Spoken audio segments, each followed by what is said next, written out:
Shed update time. Oh, it's looking great, isn't it? Put this right in my portfolio.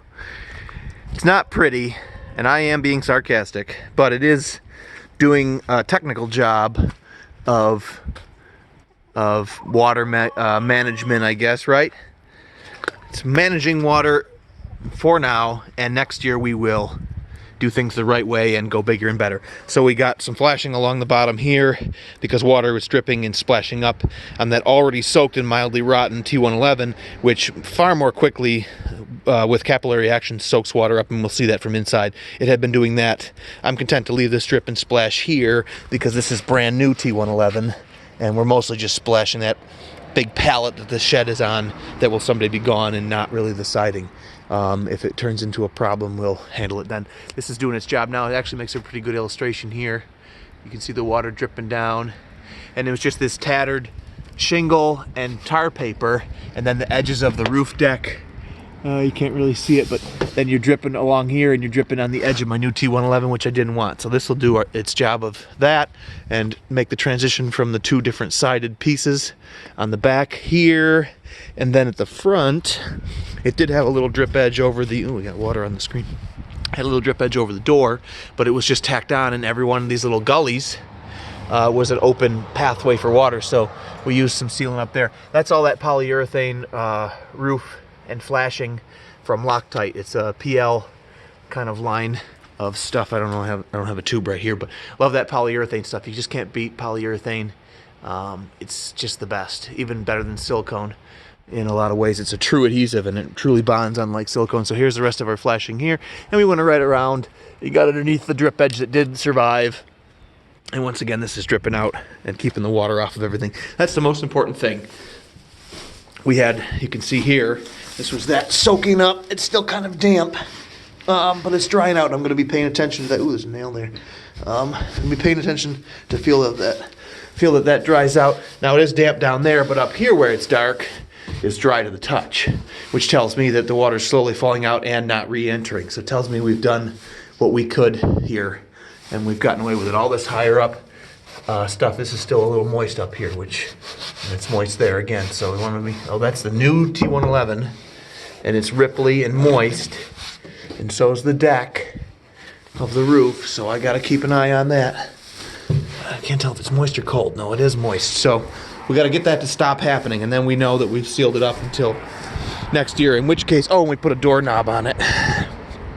This is the type of knob it did. I was about to say, for something that's not a full thickness door, you can't put a normal lock set in this. And it was, the screws that were included were a little long in the area here. I may nip those off with the grinder, but this is a fairly easy thing to attach. Everything's on the outside where it can be seen, but it works great, and it can be locked, you know, right through there.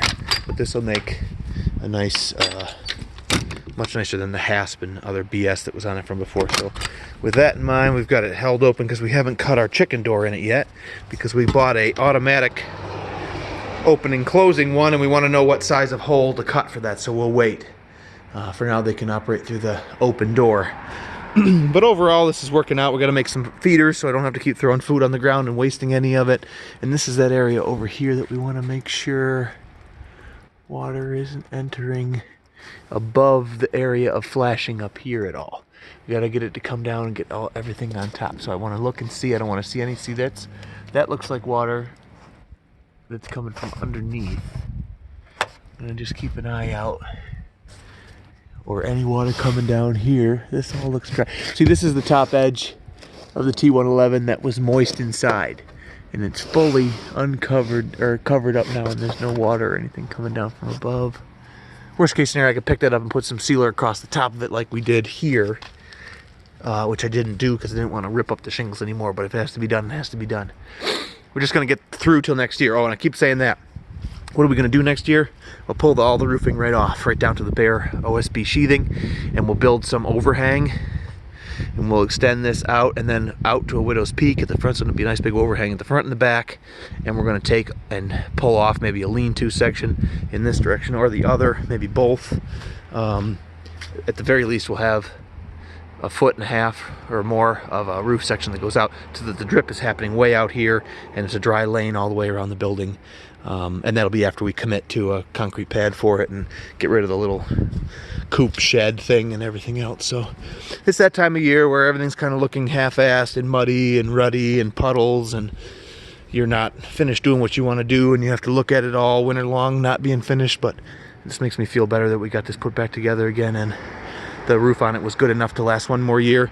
I did cut in an LB, which is what this is called, to pull my electrical extension cord through it. And next year, again, when we commit to a real location, we'll trench to the building and put our electrical service and our water service actually underground. And this will be here ready and waiting to pull that wire up and into the building. Right now it makes a nice clean penetration for just the little heat lamp that keeps the water from freezing. And I've actually got a heated base to put the water on, rather than leaving the light run, because that can kind of confuse the birds sometimes. They don't know to go to bed if there's a light on. So again, oops, left a little thing out here. Work in progress, but this is the type of cheap and shitty job you can do to keep something from rotting away in the interim. All right, that's how that's going. Thanks for watching. We'll see you.